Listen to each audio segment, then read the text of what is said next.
안녕하십니까. 저는 강남농법인의 김혜선 고문입니다. 오늘도 정봉수 노무사님 모시고 조금 생소할 수 있는 용어인데, 법적인 용어인데, 그 제척 기간에 대해서 한번 말씀을 들어보도록 하겠습니다. 우선 용어를 정의해 주시죠. 예, 안녕하십니까. 공인노무사 정봉수입니다.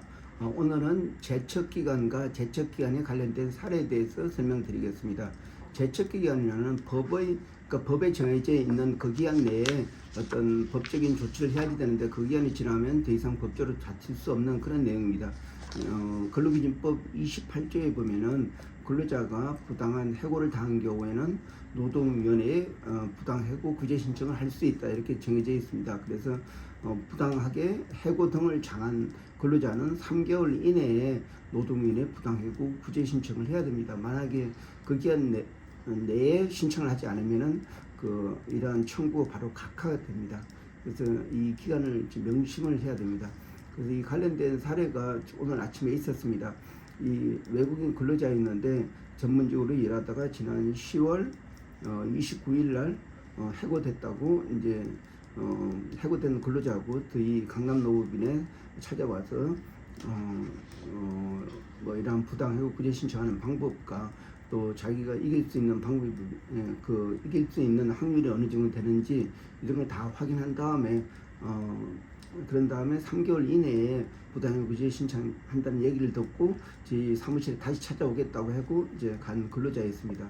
그런데 지난 28일 날 그 하루 남기두고 저희 사무실에 연락이 왔는데, 그때는 설 연휴라 가지고 아무도 없었습니다. 그래서 연락이 안 됐고, 오늘 아침에 연락을 했는데 벌써 31일이 오늘이 31일입니다. 그래서 3개월이 지났습니다. 그래서 이 근로자 스스로가 자기가 3개월이 지났기 때문에 더 부당해고 구제 신청을 할 수 없다, 이 사실을 스스로가 이제 인지를 하고 있었습니다. 그래서 자기가 이 기간에 대해서 좀 더 지켰으면은 자기 권리를 찾을 수가 있는데 못 지켜서 아쉽다, 그런 얘기를 저한테 알려줬습니다. 그리고 또 다른 사례로 저희 강남노법인에서 자문하고 있는 그 유명한 외국계 그 노트북을 만드는 세계적인 회사입니다. 여기에서 근무한 지사장이 그 영업 실적 부족으로 인해서 기존에 한국의 전 사업부의 어떤 지사장으로 일하다가 하나의 영업사장으로 이제 강등이 됐습니다. 근데 이 근로자는 이 한국 지사장은 여러 차례 자기가 부당하게 전보가 됐다, 이런 거를 어필을 했는데, 그런데 법을 전역하지 않다가 근데 그렇게 하다가 벌써 3개월이 지났습니다. 그래서 인사 담당자가 저희 강남노법인에 이렇게 한국 지사장이 이렇게 법적으로 가져가겠다고 이제 얘기를 하고 있는데, 이제 어떻게 대응해야 되는지 저한테 질문을 해왔습니다. 그래서 첫 번째 답변이 이게 언제 전보가 됐는지 이렇게 확인해 보니까 지난 8월 달이었습니다. 8월 달이면 벌써 5개월이 지났기 때문에 이거는 근로기준법 28조에 따라서 근로자가 부당한 해고 등을 당한 경우는 3개월 이내에 노동위원회에 구제 신청을 해야 된다, 이런 말이 있다. 그래서 한국 지사장이 자기가 억울하지만은 이런 전보 구제 신청을 할 수 없다, 이렇게 설명을 해줬습니다. 그래서 저희가 이 사건을 다루다 보면 안타까운 게 많이 있습니다. 그래서 법을 모르면은 자기가 피해를 봅니다. 그래서 법을 너무 많이 이용하는 것도 권리 남용이 될 수 있지만은, 그래서 법을 알아야지만이 피해를 당하지 않을 수가 있습니다. 네, 그렇군요. 지금 두 가지 사례를 말씀을 해주셨는데, 이제 3개월 이내에 부당해고 구제 신청을 하지 않으면 이제 뭐 지금 자격이 없다고 말씀하셨는데, 3개월이라는 게 이제 지금 예를 들어서 요번에 구정 연휴가 길지 않습니까? 이제 그런 쉬는 날을 제외하고를 말씀하시는 건가요? 어떻게 되나요? 실제적으로 그러니까 부당 해고를 통보받은 날 그 시점부터 이제 그러니까 3개월을 이제 따집니다. 그래서 이제 이게 워킹데이가 아니고 캘린더데이라고 해가지고 날짜가 이렇게 정해져 있습니다. 그래서 굉장히 엄격하게 이렇게 따집니다. 그래서 일반적으로 이런 사건이 억울하게 부당해고 들어갔더라도 이런 부당해고 결격 사유가 되기 때문에 이거는 보통 그 기각하고 이제 각하를 결정하는데 각하 사유가 됩니다. 이게 노동위원회 그 부당한 해고는 맞지만은 이게 그 기한이 지났기 때문에 법의 보호 대상이 아니다 해가지고 그거를 각하를 이제 시키는 그런 내용으로 진행이 됩니다. 네, 그렇다면 지금 말씀하셨는데 각하라고 말씀하셨는데 그럼 각하와 기각의 차이를 한번 설명해 주시죠. 예, 기각이라고 하면은 그 부당해고 구제 신청을 했을 때 제일 먼저 하는 게 이런 그 법적인 요건이 맞는지를 우선 확인해 봅니다. 이게 3개월 내에 신청을 했다든지 또 이 근로자가 그 신청한 사람이 근로자가 아니고 사용자라든지 아니면 또 이제 그 어떤 근로 관계가 없는 자유 이제 어떤 자유 직업이라든지 아니면 뭐 프리랜서라든지 이런 내용을 이제 우선 이제 그걸 확인을 합니다. 그런 다음에 이거는 그 해당이 그러니까 자격이 되지 않는다 이런 내용 있을 때에는 각하 결정을 합니다. 그런데 이제 사실 각하 결정도 이렇게 노동위에서는 심판회의를 열어서 이제 결정을 합니다. 그런데 이제 기각 같은 경우는 이제 3개월 내에도 지켰고 또 해고된 사람이 근로자는 맞다.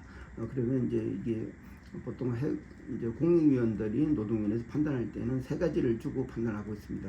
그 징계 사유가 있는지, 또 징계 양정이 사유가 있는지, 징계 양정이 있는지, 그래서 이 세 개를 다 이제 충족해야지만이 부당한 해고 또 그렇게 판단을 하고 있습니다. 그런데 이제 이거는 보니까 뭐 절차를 다 지켰고 그리고 또 이제 징계 사유도 되고 징계 양정, 그러니까 이게 너무 그 위반 여부가 심각하고 또 반복적이기 때문에 뭐 해고 정도 돼도 문제가 없다 이렇게 판단하면은 뭐 이제 그 기각을 하게 됩니다. 그런데 이제 만약 이 근로자가 이제 부당 해고 구제 신청을 했지만은 이제 회사에서 뭐 서면 통보를 하지 않았을 경우는 기본적으로 절차를 지키지 않았기 때문에 그 사유를 따지기 전에 절차를 지키지 않았기 때문에 그 기각 결정을 합니다.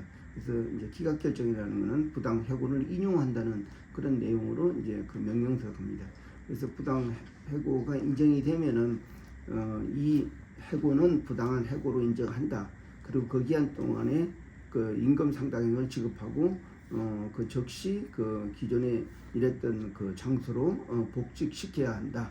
만약에 이를 이행하지 않을 경우에는 그 강제 이행금이 부과될 수 있다.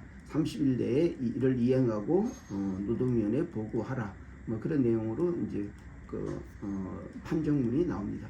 네, 그렇군요. 저기 중요한 차이점, 기각과 각하에 대해서 설명을 해주셨는데 앞서 말씀하신 것처럼 이게 그 법을 몰라서 이제 자기 어떤 권리를 못 찾는 이런 두 가지 사례를 말씀을 해주셨네요. 그래서 앞으로도 이제 이렇게 부당해고를 당한 그 임원이든 뭐 그 직원이든 간에 부당해고를 당한 후에 우리 그 강남농업인의 어떤 전문가를 찾아서 이렇게 상담을 받게 되면 자기 권리를 좀 더 찾고 될 것 같은데 그렇게 생각하시나요? 아, 예, 당연하죠. 예. 법은 저희도 사실 노무사도 계속 법을 계속 이렇게 그러니까 익숙하게 계속 봐야 되고 또 이거를 또 사건 처리 다 하다 보면은 뭐 저희도 모르는 사이 전문가로 이렇게 거듭날 수가 있습니다. 그런데 일반인들 같은 경우는 이런 법이 그러니까 뭐 이런 고용 관계에 대해서 뭐 발생할 수 있는 부당한 해고나 또 불이익 처분이나 이런 부분이 뭐 사실 살아가면서 한두 번 정도 발생할까 말까 하는 정도로 굉장히 좀 귀한 경우입니다. 그렇지만은 이런 법을 좀 알고 자기가 모르면은 전문가한테 상담을 하게 되면은 가장 바람직한 해결책을 본인이 얻을 수가 있습니다. 그래서 그런 차원에서 이런 농업법인에 이렇게 연락을 해서 자기의 권리가 뭔지 확인하는 것도 굉장히 중요하다고 생각하고 있습니다. 네, 그 법에 대해서 끊임없는 연구 그리고 또 그 최근 어떤 그 법적인 그 뭐 사례라든지 이런 상담을 통해서 이 축적된 노하우를 전달하는 데 있어서 되게 강남농업법인이 중요한 역할을 하는 것 같습니다. 예, 고맙습니다. 저희 강남농업법인은 항상 열려져 있습니다. 선능역 사거리 강남구에 있는 선능역에 있습니다. 찾아주시면 언제든지 손님과 귀한 기빈으로 모시도록 하겠습니다. 네, 오늘 말씀 감사합니다. 예, 고맙습니다.